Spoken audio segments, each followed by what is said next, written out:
पूज्य गुरुदेव को उनकी गुरु सत्ता से जो निर्देश मिले उसके हिसाब से 24-24 लक्ष के महापुरुष चरणों के साथ ही स्वतंत्रता संग्राम में भाग लेना था, तो वह भी उनके लिए एक साधना थी, एक तप था।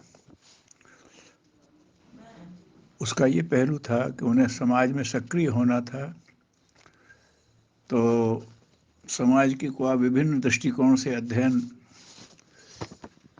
अपने संपर्क क्षेत्र को बढ़ाना, समाज की मानसिकता को समझ करके उसके अनुरूप अपनी योजना बनाना इत्यादि, ये उन्हें स्वतंत्रता संग्राम की गतिविधियों में खूब पता समझ में आया। और वो भी एक तप था। जो उनने संस्मरण सुनाए और जो उनके समय के उनके साथ के जो स्वतंत्रता सेनानी थे उनसे बातचीत थी, तो उन्होंने बताया कि उस समय की जेल आजकल की जेल नहीं होती थी। आजकल की जेलों में तो सब सुविधाएं हैं, अखबार पढ़ने की सुविधा, काम देते हैं तो वो भी व्यक्ति को देख के देते हैं। उस समय तो इतना आटा पीसना ही है, मूंज की इतनी रस्सी हाथ से बटना ही है, अगर नहीं बटी तो चाबुक पड़ना ही है। खाना खाने के लिए एक लोहे का तसला, उसी में दाल ले लो, उसी में रोटी ले लो, खाना हो तो खाओ, ना खाना हो तो ना खाओ। इस तरह की तमाम बातें थी। और जो इस तरह के वो थे राजनीतिक कैदी, उनको भी अपराधियों की तरह से ही दंड दिए जाते थे।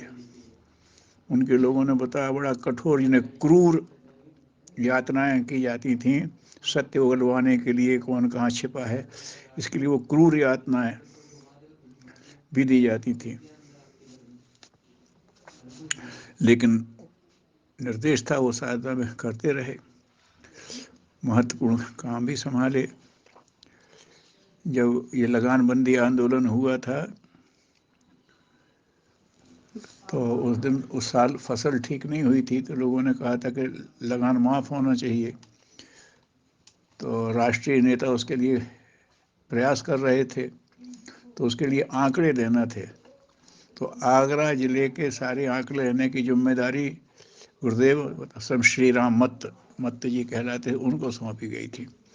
उन्होंने इतने अच्छे आंकड़े दिए थे कि उस समय के बड़े नेता गोविंद वल्लभ पंत जी ने सराहना की थी कि आगरा जिले के आंकड़े एक ही स्वयंसेवक ने दिए हैं, लेकिन इतने समग्र हैं, उनको देख करके हर कोई उससे प्रभावित होगा। वो भी करते रहे। और उनकी पहली शादी जो हुई थी जल्दी हो चुकी थी, तो उन्होंने मज़ेदार संस्मरण सुनाया। स्वतंत्रता आंदोलन में भाग ले रहे थे, ससुर जी उसके पक्ष में नहीं थे, कहाँ वो कर रहा है, यातना लेता है, इतना अपना जागीर संभाल, अपना काम करे। तो वो उनको लेने गए, तो उन्हें काय के लिए आए हो? बोले लेवाने आए हूँ। अरे बोले तू अभी काय को लेवाता है, तू तो स्वतंत्र बनने की बात कर रहा है। जब स्वतंत्र हो जाए, तू राजा बन जाए, तो फिर उसको रानी की तरह ले जाना, अभी काय को ले जाता है। तो ऐसी व्यंग्यात्मक भाषाएं भी उन्हें सुनना पड़ती थी। लेकिन सबके साथ तालमेल बिठाते हुए वो आगे बढ़ते रहे। सैनिक कार्यालय में उनने काम किया, नगर संवाददाता थे, लेकिन और भी तमाम गतिविधियां संभाली। और वो सब उनके स्वतंत्रता आंदोलन के अंग के अंतर्गत थी, जिसमें उनकी अपनी क्षमता और योग्यता बढ़ रही थी। संपादन का ढेरों काम उसमें उसी में सीखा। उसी बीच में जब दमन चक्र चला था, तो ये सोचा था कि सभी बड़े नेताओं को अंदर कर दो तो ये आंदोलन ठंडा पड़ जाएगा। तो शुरू में कुछ को कैद किया, बाकी बड़े नेता सब फिर भूमिगत हो गए थे, अंडरग्राउंड हो गए थे। और ये आंदोलन ठंडा ना पड़े तो नैष्ठिक लोगों को, जो राष्ट्रवादी थे, तो लेकिन उनके पास गरीब थे वो, उनके अगर वो जेल चले जाएंगे तो घर का खर्चा कैसे चलेगा। तो उस समय के जो राष्ट्रवादी पूंजीपति थे, उन्होंने उसके लिए पैसा दिया था कि लोगों से कहो कि 1 महीने का खर्चा 5 रुपए में 1 महीने का परिवार का छोटे खर्चा चल जाता था। 1 महीने का खर्चा लो, पकड़े जाओगे तो 15-20 दिन से ज़्यादा की सज़ा नहीं होती थी उसमें। तो इसके लिए लोगों को प्रेरित करने के लिए, उनको खर्चा देने के लिए आगरा ज़िले की जिम्मेदारी डॉक्टर BV केसकर को मिली थी। वो भारत के पहले सूचना प्रसारण मंत्री बने थे। तो उनको जब भेजा तो उन्होंने सैनिक के जो संपादक थे उनसे पूछा कि हमें एक ऐसा व्यक्ति दो आप कि जो पीर बावर्ची भिश्ती कर हर काम कर सके। तो उन्हें श्री राम मत्त जी, गुरुदेव को श्री राम मत्त कहते थे, उनको कह दिया। और रहना भी ऐसी जगह था कि वो पकड़े ना जाएं। तो एक ऐसा मकान था जो अब बाहर से टूट गया था, अंदर उसमें रहने लायक स्थितियाँ थीं।